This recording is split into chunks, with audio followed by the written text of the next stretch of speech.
So we got back from the Christspiracy debut screening in the UK last night, and wow, first thoughts are it's a phenomenal documentary in my opinion, and it's one of those things that you just want to shout from the rooftops about, like as soon as you get out of the cinema.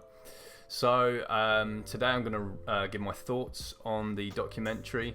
It's interesting that it's a documentary because it's the only documentary I've actually ever seen in a cinema, right? Usually when you go to a cinema, it's a movie that you're going to be watching. Incidentally, it was about the first time I have been to the cinema for about, God knows how long, more than a decade, because I'm not a huge fan of cinemas or movies, to be honest. But watching that, an animal rights documentary, which it ultimately is, it has an animal rights message, in a cinema was a great experience, and the documentary itself is just full of bombshells and a lot of cool and interesting stuff in there. So let's get into it. Now, one thing people might be wondering is this a film that kind of ribs on Christianity or religion in some kind of way? And does it kind of, what does it do for me as an atheist, which I am watching that? Does it just, harden my perceptions about why religion is bad and anything like that? Well, be prepared to throw behind any preconceptions you have about that, if those are your preconceptions.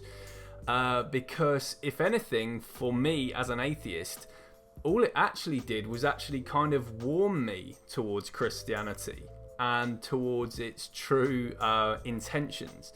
So I guess the intention of the documentary is to show that maybe over the centuries, Christianity has been twisted and manipulated by certain people, certain figures throughout history, to suit some kind of agenda that is different from the intentions that Jesus had and who he was.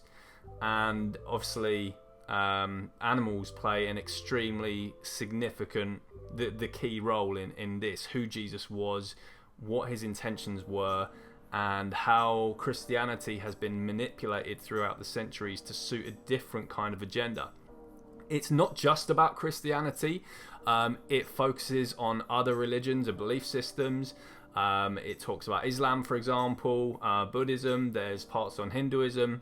So it is about theology and theology's relationship with animals since ancient times. But for me as an atheist, it didn't make me hate any of these religions, more in any kind of way or anything like that. It actually warmed me to certain religious intentions, but not to the intentions of religious people living in this day and age who want to suit a different agenda than maybe the documentary is trying to claim, what the original agenda was. The documentary absolutely captivated me from start to finish. I like to eat a lot, and we brought some snacks into the cinema to watch it, but I could barely touch the snacks. Because I was just so engaged in what was going on the screen. You can really see, the skill of Kip Anderson and Cameron Waters as documentary makers. I'm not sure what Keegan Kuhn's role was or is in the documentary, because you keep hearing that it's from the makers of Cowspiracy and stuff, but I always associated Keegan Kuhn with those documentaries. He doesn't seem to feature, or maybe he's just not on screen during that, but anyway, it was a truly mesmerizing documentary from start to finish. It was like a book that you can't put down, but in documentary form, which is always a great sign of a documentary. It should really captivate you from start to finish so that you don't miss any of these kind of key details that it's showing, so you can put the pieces together as you go along. One thing that I found particularly captivating and memorable about the experience was the use of, artwork and this ancient art, and even in some cases the use of AI. I think it really sort of transports you back to the time of Jesus's existence in the Middle East, through the use of paintings and AI imagery and stuff like that. It really kind of transports you back there and gives you almost this, not that you were there obviously, but this kind of fake nostalgia about the time. It was quite strange, and it leaves you, thinking about those kind of the beautiful cinematography as you walk out of the cinema. So I thought that was something that really helped capture you as you were watching the documentary. Etymology is a strong theme in the film. So, the study and history of words and how they came about and how they've changed over the ages. That's actually a very key subject of the film, and you'll see why. All as vegans, we've all heard these arguments, like dominion and stuff like that, and we hear stuff like, within the documentary about what dominion actually means and how it's been manipulated over history to suit an agenda once again. There's a lot of other things as well. One particular kind of bombshell in the film, not that I'm gonna give you any spoilers in this, but one particular bombshell is even just about the name Jesus of Nazareth. It means, according to Christspiracy, something completely different from what everyone has always thought that means. I won't give away much more than that, but even just that, Jesus of Nazareth. So this person called Jesus, who was, supposed to be the Son of God, who is allegedly from this place called Nazareth, even that sentence alone, the film throws up questions about the use of words in that. And how it could perhaps relate to something very, very significant that isn't being talked about, and this documentary perhaps exposes for the first time on a global scale. One of the most central key locations to the story of the documentary is the temple known as the Den of Thieves that we know it, where Jesus was said to have gone in and kicked over the moneylender's table. Even the etymology with that as well, the questions are thrown up about that in the film using historians and etymologists and people who study language in other ways and theology. So it takes you on this big kind of captivating journey again using artwork and AI and the history of language to show you, to transport you all the way back to ancient times in the Middle East. And it really tells the story very well through that. I thought that was also an extremely interesting and key part of the documentary. Speaking of words, I want to talk about the title of the film. I don't know if Christspiracy was the best title for the film, but then again, I think the key religion that it focuses on with regards to, holy shit, look how much history has been manipulated, is through Christianity. Just the name though, Christspiracy, it doesn't roll off the tongue that well, and I think all these documentaries coming out called Spiracy now, I think it's I don't know, is it being overused? That's totally subjective. Regardless of that, leave any, I guess, thoughts and feelings about the name of the documentary behind, because the documentary itself is fantastic, whether or not you like the name of it. It was good to see a lot of familiar faces in the documentary. So obviously Melanie Joy, who coined the term carnism, she features in it. My good friend Altab Hossain, who's doing fantastic work in India. He's a Muslim animal rights activist, and there's he plays quite a significant role in the film and talks a lot about Islam. Alex Hershaft makes an appearance, and he talks about how what he saw inspecting slaughterhouses after the war gave him bad memories of when he visited Auschwitz after the war. He's the Holocaust survivor, so it draws parallels in the documentary. It's quite daring, it's quite brave. It draws parallels between the Holocaust and what we're doing to animals. So that was, and perhaps that might even be the first time in cinema history that's been done.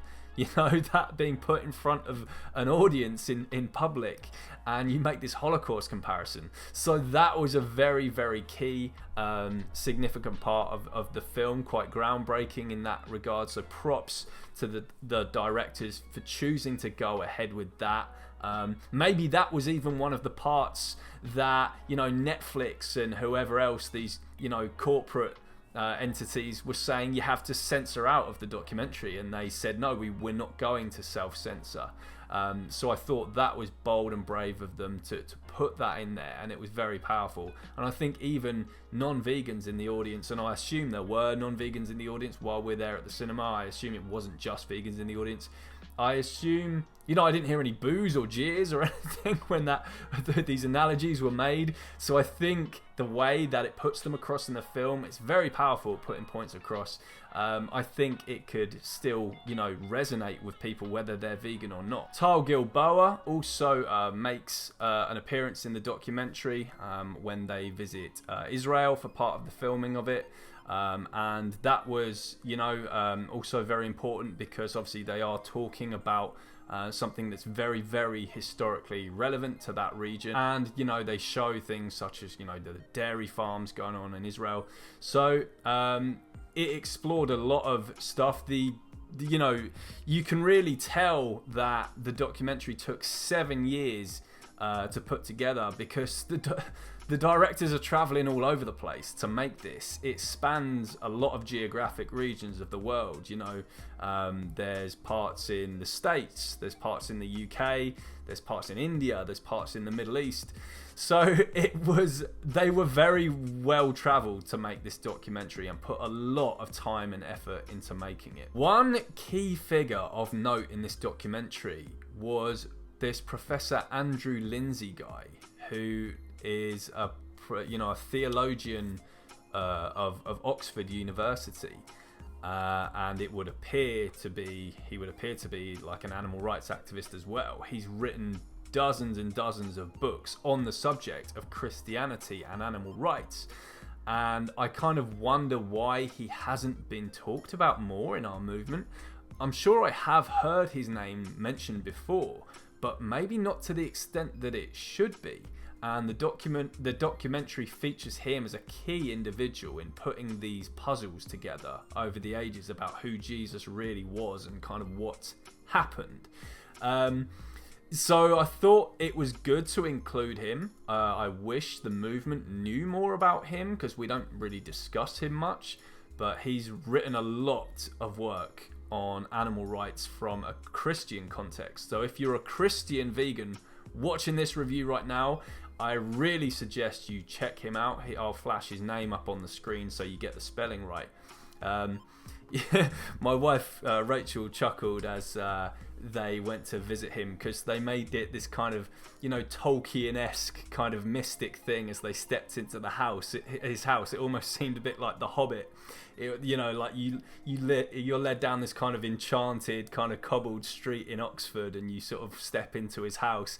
It was a nice kind of little touch on the film because I don't know, it just had very kind of Oxford-esque vibes. If you've ever been to the city of Oxford, which is also very key to Tolkien and people like that, you'll see what I mean when you watch the documentary. Kind of off topic, this is just an aside, but this is just an interesting observation that I made about one of the directors, Cameron Waters. Now, the reason he's so central in this documentary, as well as just being obviously one of the directors, is that it's a lot about his story growing up as a Christian. He had a very, very strongly Christian background. He grew up in the Bible Belt in the Deep South, and he had a very, very Christian upbringing. And one thing that I noticed about him is he shows like a video of him being baptized as like a kid or as a teen, I can't quite remember. And when he was baptized, he had a very, very strong southern accent. Whereas when he speaks just normally as an adult in the present day for the rest of the documentary, he doesn't really have that accent. I'm wondering if there's some kind of escape from his old identity in that sense. Is there? I don't know what his religious views are now, but it talks a lot about his journey of, is there a spiritual way to kill an animal? How would Jesus kill an animal is one of the key kind of mottos of the documentary. And I'm wondering if his strong accent change is some kind of way of escaping from some kind of traumatic past in some way. I'm not sure. Maybe he associates that southern accent with the deep south and the Bible Belt, and maybe he's not so religious anymore. I don't know, but that was just one interesting observation that I made about how his accent has changed since when he was a kid. The film is not just powerful in showing, you know, certain things that we do to animals. And by the way, there's no graphic... let me rephrase that.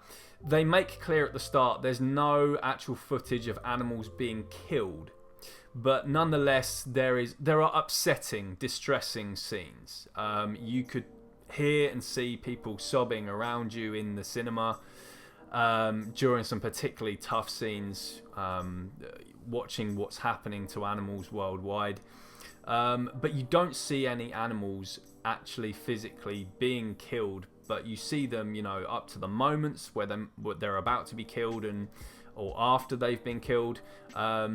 But it's not just powerful in that sense, it's also powerful from the human angle as well, and what these things do to us as human beings.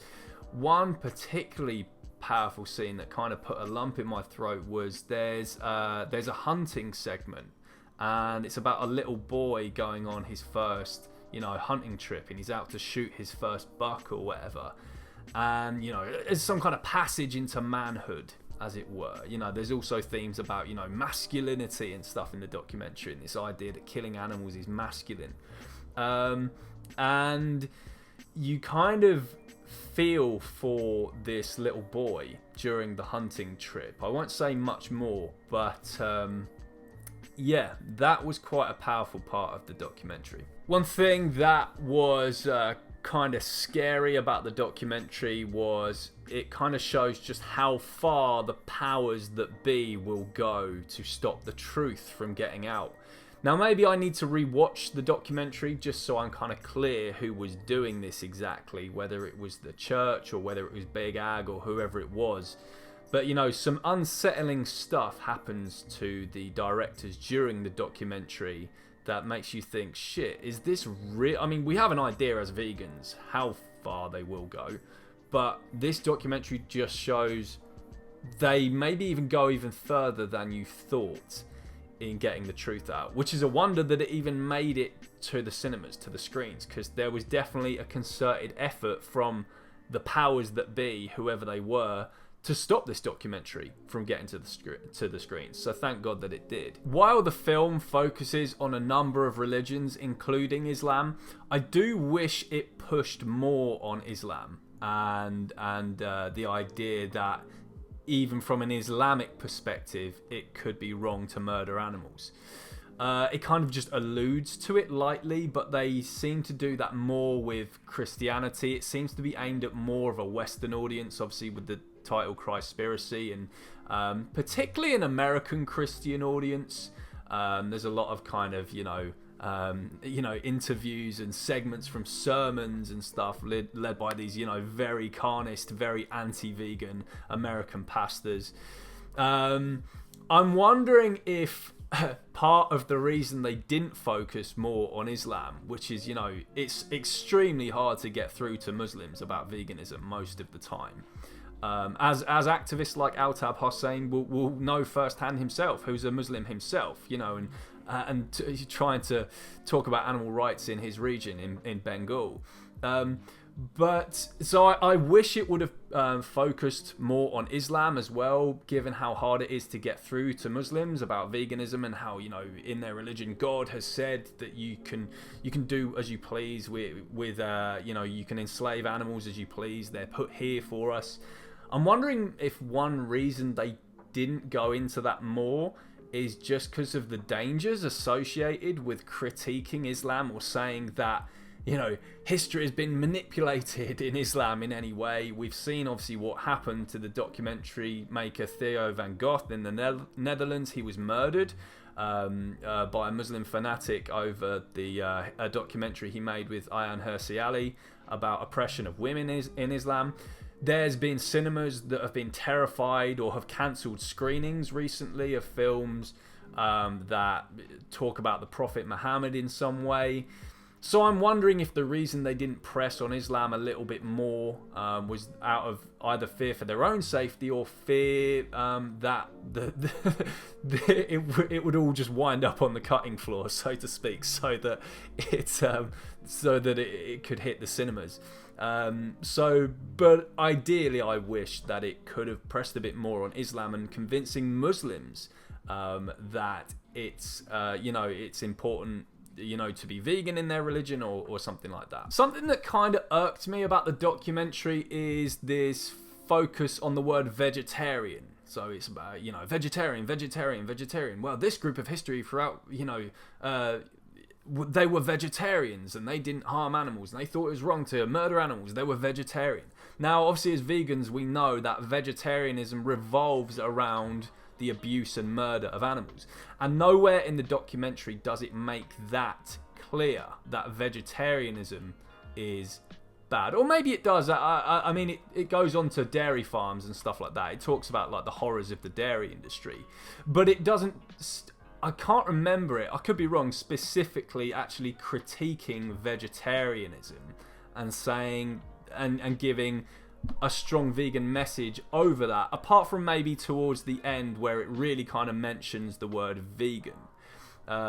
So some more, it does, you do ultimately leave the screening of it with the imperative that you should go vegan, but I'm just wondering if they could have done a little bit more throughout the documentary to make it clear that veganism and not vegetarianism was the moral imperative. It should be pretty clear. I think most people hopefully leaving after watching it would think about veganism rather than vegetarianism, but I'm just unsure how clear that was. And we know how hard it is to convince people on outreach. You have these conversations with people doing street outreach, and then you say to them, so what do you think you'll do now, now that you've seen this, what happens, in the egg industry, in the dairy industry? And they say stuff like, yeah, you're right, I'll go vegetarian. It's like, so I'm just hoping that the documentary did do enough to put across a clear